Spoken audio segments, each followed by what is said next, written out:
Thank you guys so much for coming on tonight. I'm Erin Bush, Sapphire Ambassador with Plexus Worldwide, and I'm excited about tonight because I've been doing my own self-development, and I really like to take what's fresh that I've learned or have understood, have a deeper understanding of, and then give it to you guys, teach it to you guys. So that's what I'm going to do tonight.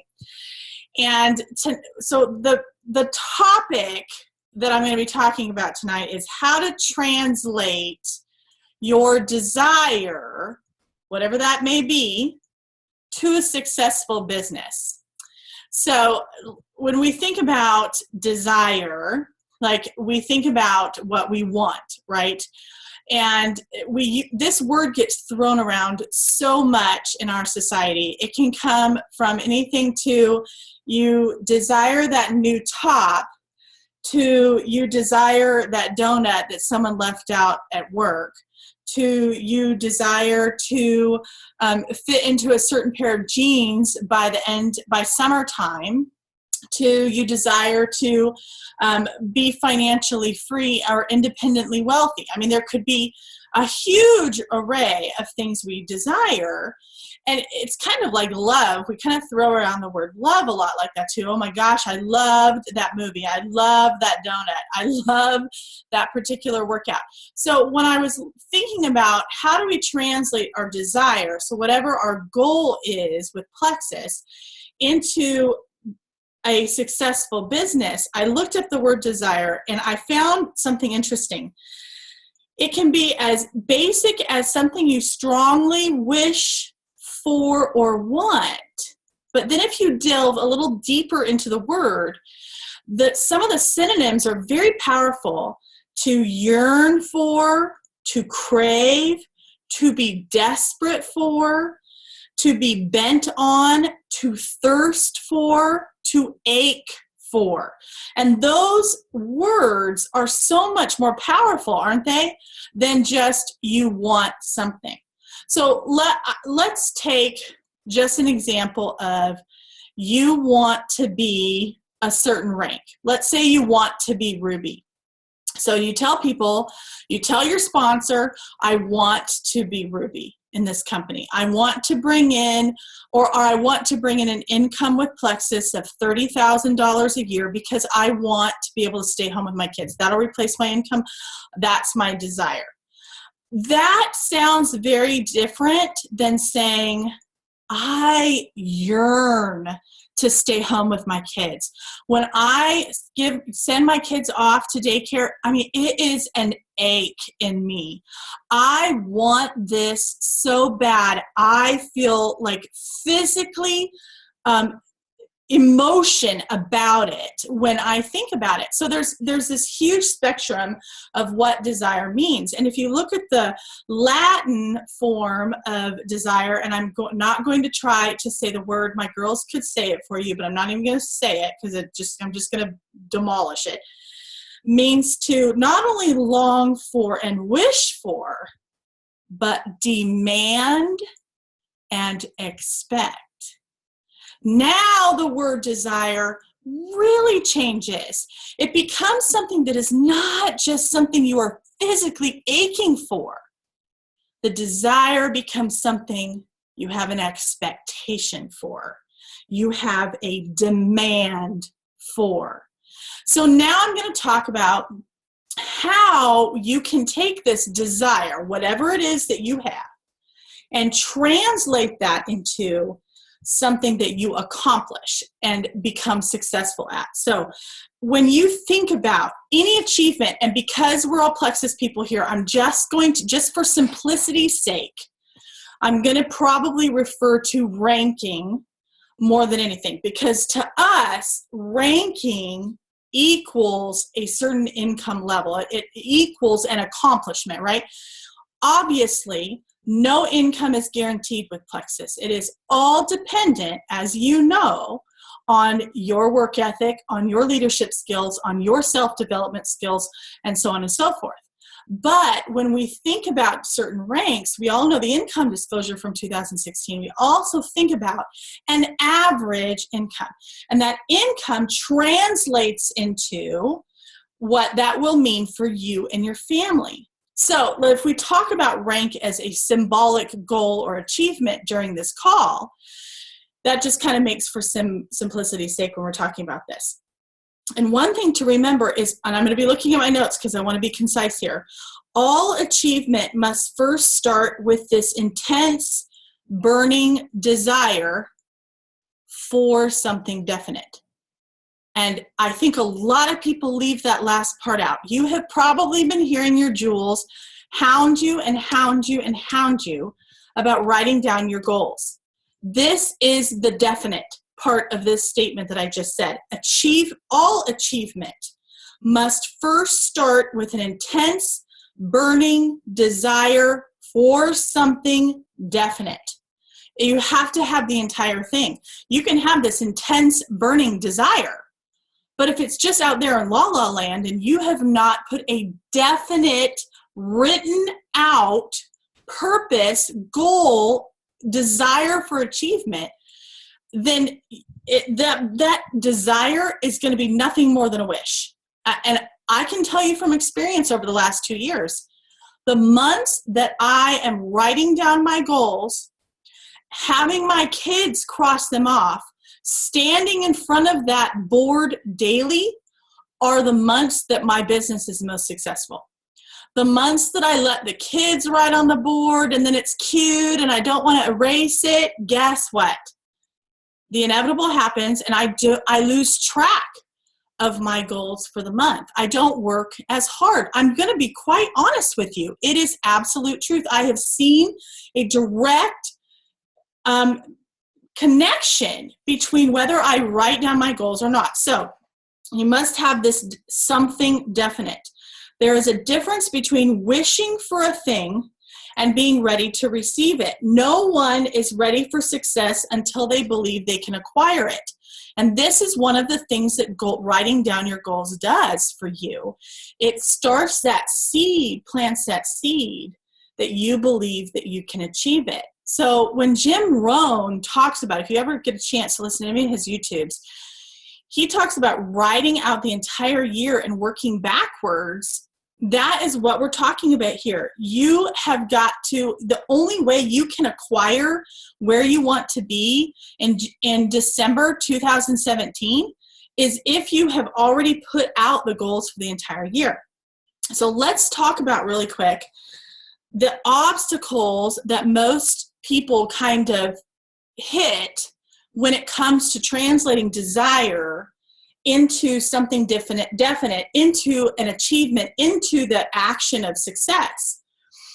So most people see these obstacles, and I'm going to use the word a handicap. They look at themselves and they think, I'm not good at speaking. My team isn't duplicating me. I'm an introvert. My spouse is not supportive. I'm homeschooling my kids. My kids are in a ton of activities. We only have one car right now. Whatever it is, everybody who has a goal also has handicaps that they believe will stop them from getting to that goal.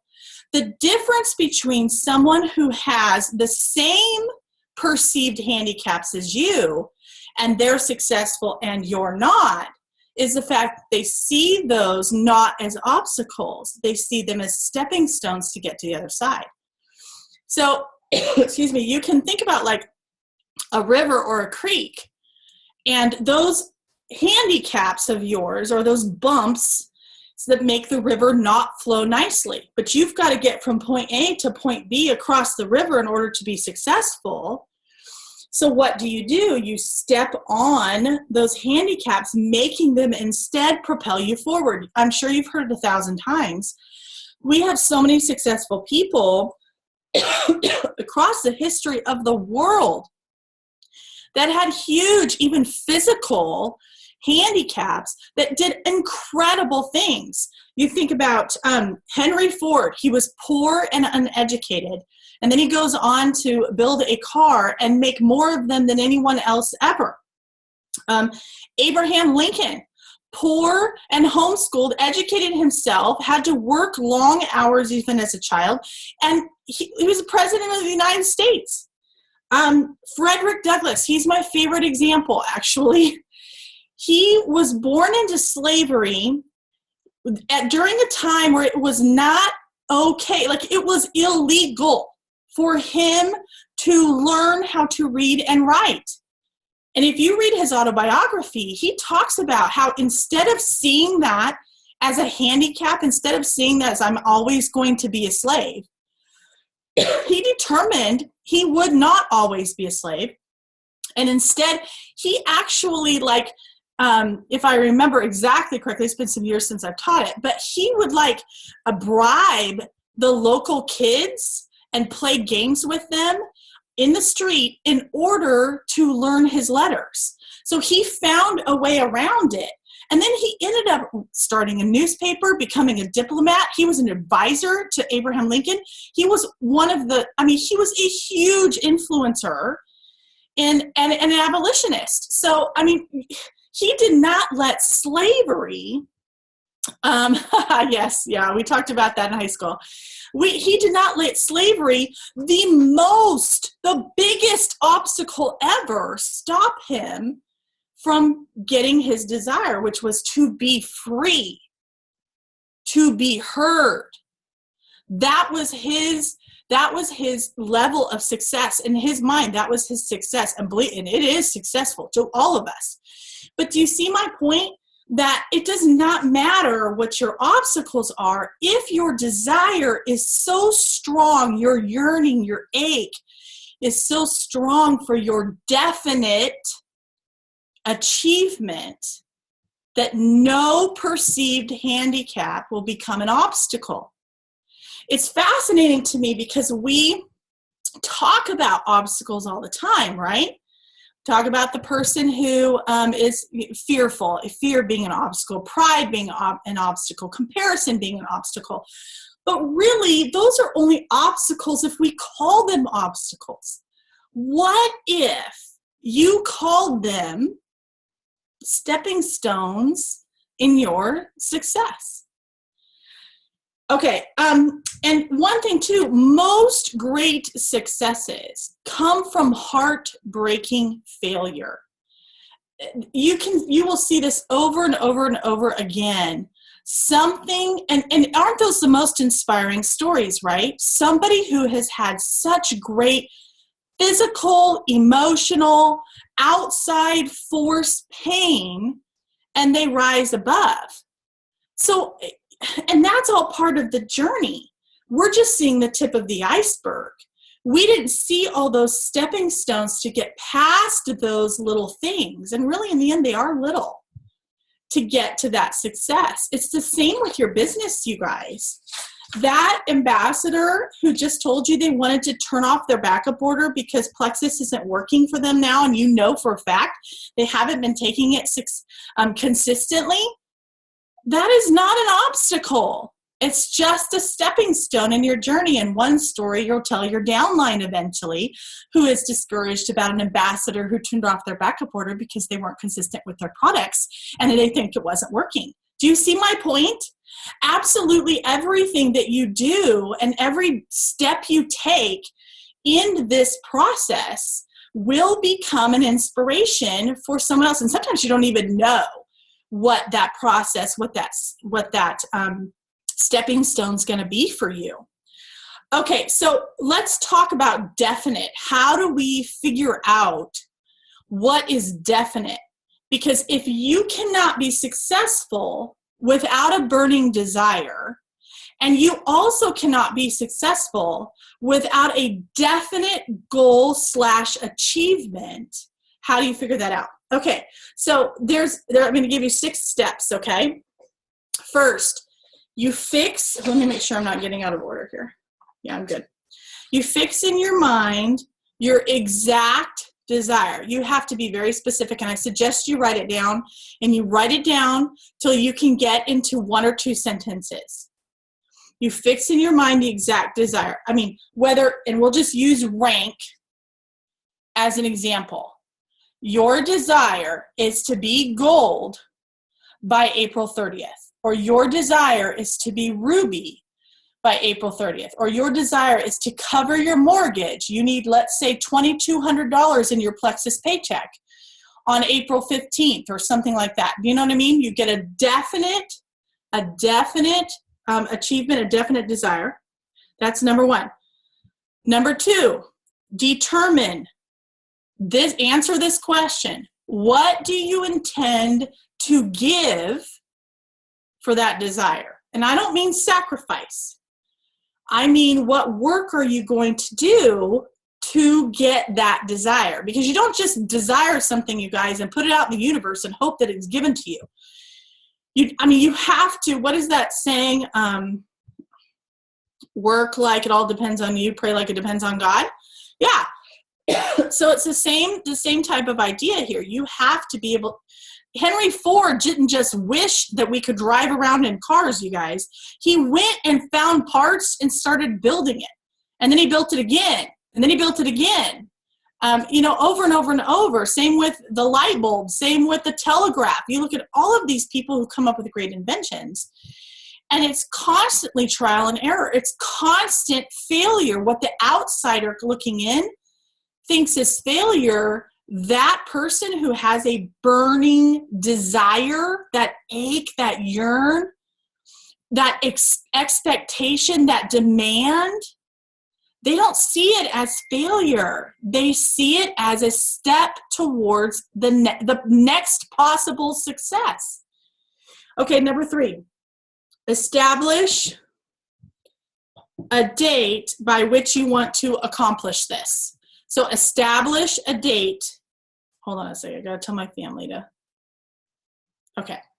Establish a date you want to accomplish this by. Number 4, create a plan. Create a plan for carrying it out. And here's the key on point 4. Begin immediately. Begin immediately. And I mean literally, you write it down and you get up and you do something. Something that pushes you 1 step closer to your goal. Okay, number 5, write out a clear, concise statement of what your intentions are. So whether that is, I will be ruby by April 30th, my Plexus paycheck will be $1,700 by May 15th. Whatever that is, you write out 1 concise, clear statement. And I don't suggest you necessarily even look far along the road. You know what I mean? This could be for this month. You could do this for this month. It doesn't have to be way down the road. This could be for any time. Because guess what? You can always come back to it and do it again. I mean, that's my plan. And that's what I have done.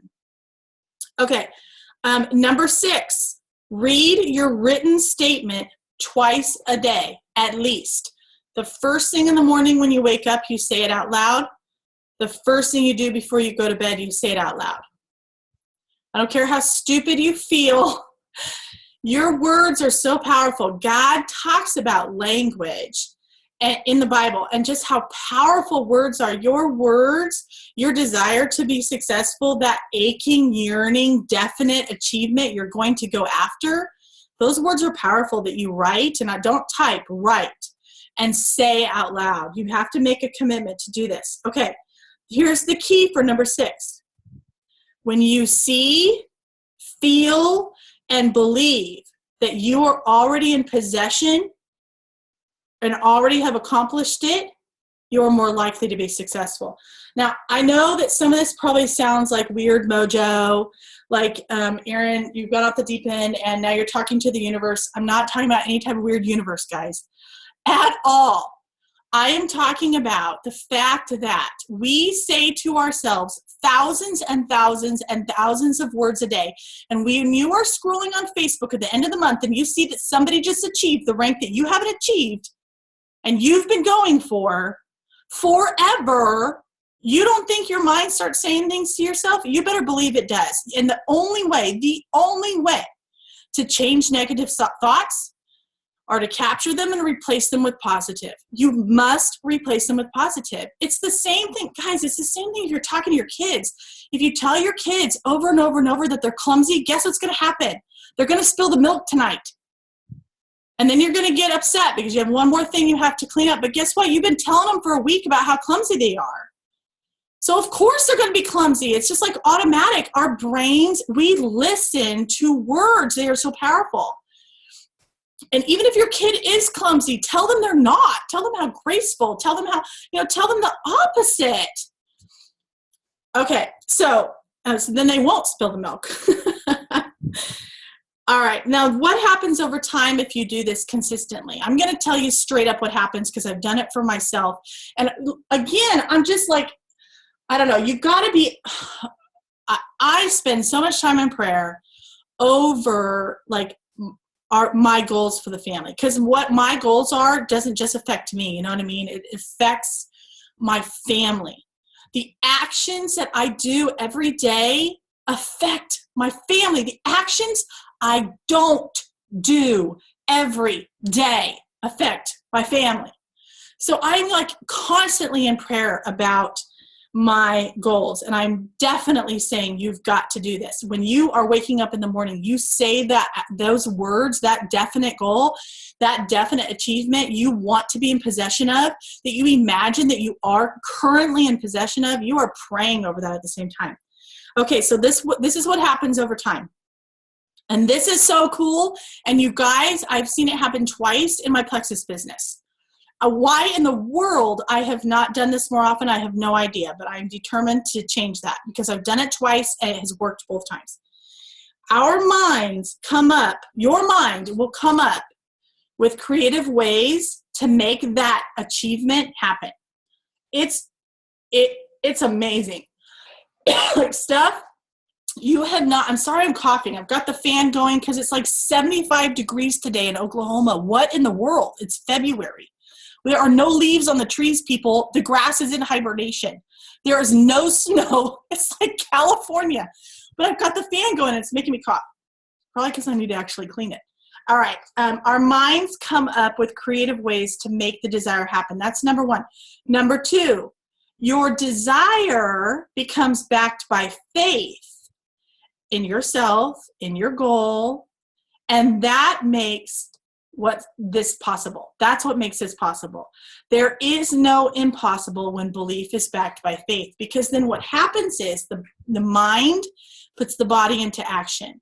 Like you start actually acting as if you have achieved that rank. The mind then again, because it has faith in you and your subconscious has faith that you are going to get it done and that you are going to accomplish it, you become so creative in making it happen. You also create confidence, you create boldness, you create inspiration to get the things done. Imagine Henry Ford, do you think that he built, his first prototype and everything and it didn't work? So then he just built the same prototype again? No, he tried something different and it may have been tiny. It may have been tiny, but he would try something different, right? To make it work the next time. But that's because he first believed it was absolutely possible and that he was going to be the one that did it.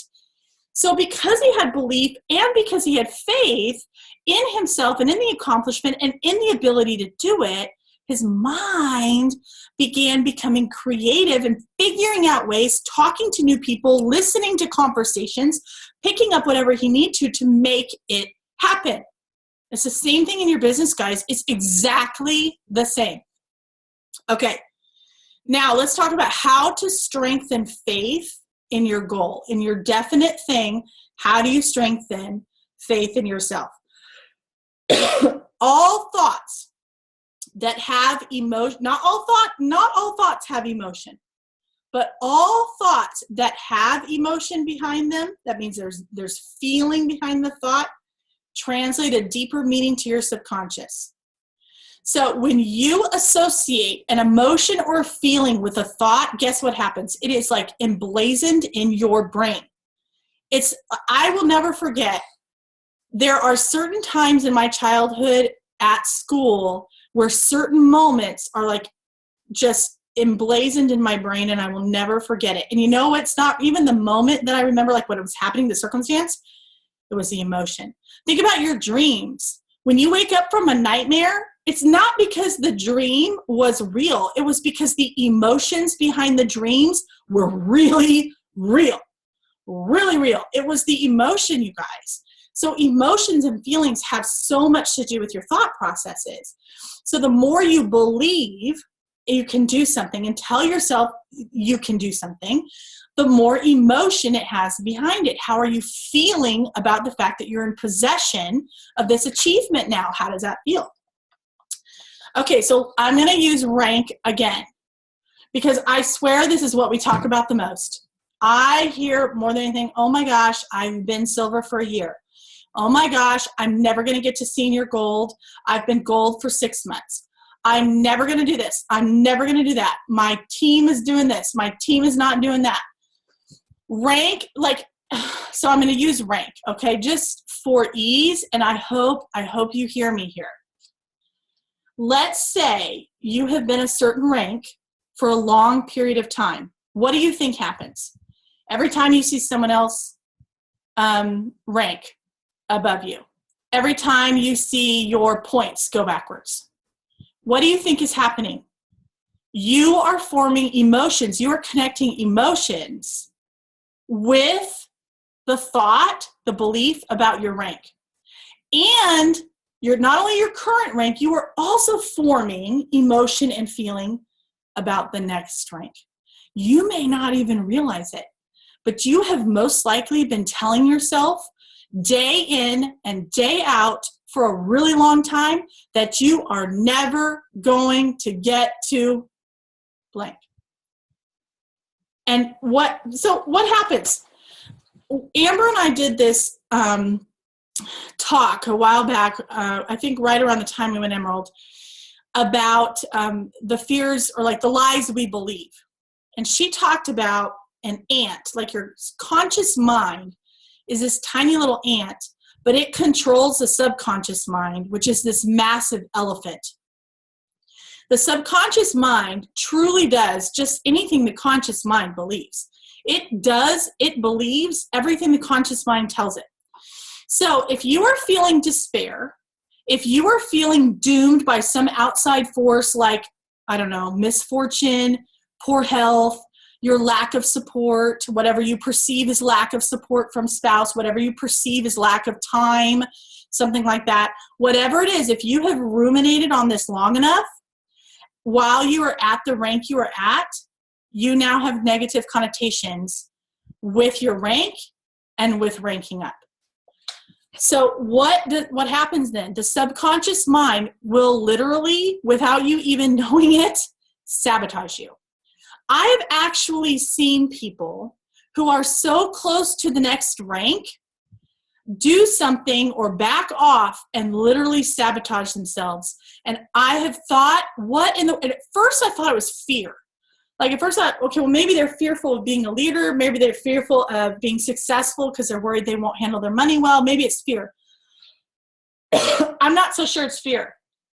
I'm really thinking that if our subconscious mind is that powerful, and if we start staying at a rank for a long period of time, we start associating the next rank as negative, as if we cannot get there. And so we literally put up a block, an obstacle, so we can't.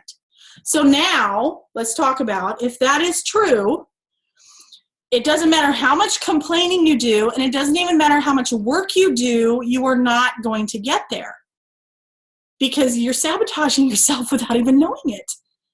I think it's kind of the same thing with like food and eating, exercise or not exercising, relationships. Like sometimes people, if they start dating and it's going well, I did that, you guys. I did that with my husband. I didn't feel I deserved a good guy. A month into dating, I started treating him like dirt. And he was like ready to break it off. And he finally, thank goodness, said to me, what is going on? What is wrong with you? And I don't know how, by the grace of God, I understood it was that I didn't believe I was good enough, or like I didn't deserve that kind of unconditional love from him, or a good guy. And what was I doing? I was sabotaging our relationship, even though I wanted it, even though I really liked him, even though I'd known him my whole life, and he was a great guy, and I could see a future. It was scary, so I sabotaged it. I really think this happens with rank. I really do. Okay, so let's figure out how we have to get past this. So if this is your issue with anything, it could be with anything. It does not have to be with just rank. I'm just using it as an example. You've got to trick your subconscious mind. It's almost like you got to tell it little white lies until it believes you. So you have to start bringing in positive emotion, faith about getting to the next rank. You have to conduct yourself in such a way that you already have that rank in your hands. I actually did this, and I've talked about this before. I did this when I was Ruby at Leaders Retreat, my first Leaders Retreat.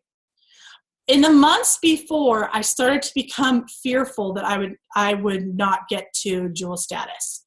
Not because it was taking a long time, but just because I was thinking about too much about myself, really was what it comes down to, and all my handicaps and all my, instabilities and so on, and determined that I was going to change that thought process. And so I started imagining myself as Emerald. I imagined the points in the back office, like pulling up my back office, and there's 1,500 points. And then I started imagining, when you pull up detailed genealogy and you see paid rank, achieved rank, paid rank Emerald, achieved rank Emerald. I started imagining what the paycheck might be. I started imagining like green.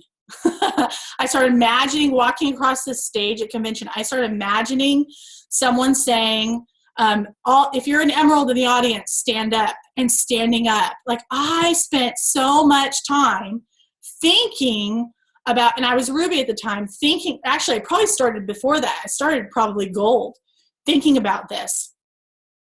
So that then at Leaders Retreat when I was Ruby, I was sitting 2 seats down from Stephanie Murray, and she was Emerald that Leaders Retreat. And Rita Davenport said, if you're Emerald, stand up.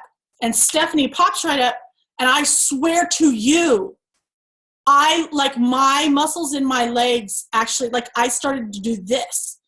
And then I was holding on to my seat going, what's wrong with you? You're not Emerald yet. But it was that day, I think, that I realized that I knew I would get there, because I had so believed that I would. It was in my possession already. And it doesn't mean you're pulling it from the universe or anything, but let me tell you something. I was in massive momentum. I was so focused on my team, on building, on my IPA, on thinking of new ideas, on doing calls, on doing messages. I was so focused. I was in constant action. I really was. I didn't watch Netflix. I didn't go to movies. The only thing I did was read books in the evening.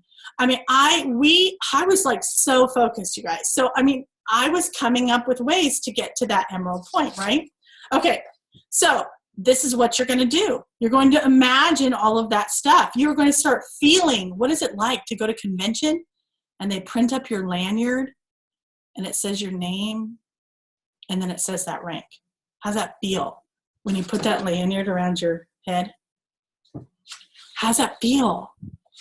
So when your sponsor announces you, and that maybe it's Ruby or something, and it's all red or it's Emerald and it's all green and there's your face. Your name is Emerald. And they talk about you and what a great leader you are and how much you've grown. And do you see what I'm saying? Do you see where I'm going with this? This emotion behind your achievement.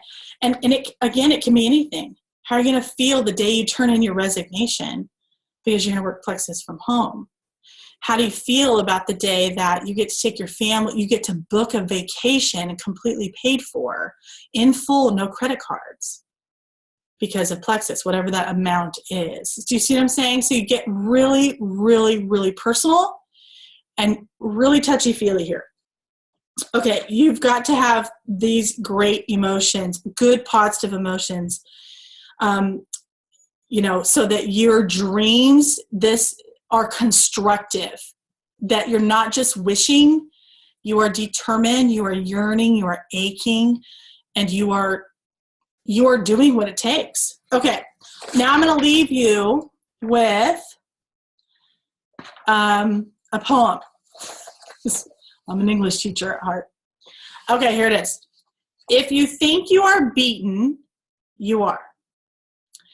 If you think you dare not, you don't. If you like to win but think you can't, it is almost certain you won't. If you think you'll lose, you're lost. For out of the world we find, success begins with a person's will. It's all in the state of the mind. If you think you're outclassed, you are. You've got to think high to rise. You've got to be sure of yourself before you can ever win a prize. Life's battles don't always go to the stronger or faster man, but soon or late, the one who wins is the one who thinks he can. You guys, our only limitations are those we set up in our mind. That's it. So overcome it. Overcome it. All right. Yeah, sure, I can do that. I'm looking at, I'm going to stop recording right now. Thank you guys so much for coming on. Let me stop this. There it is.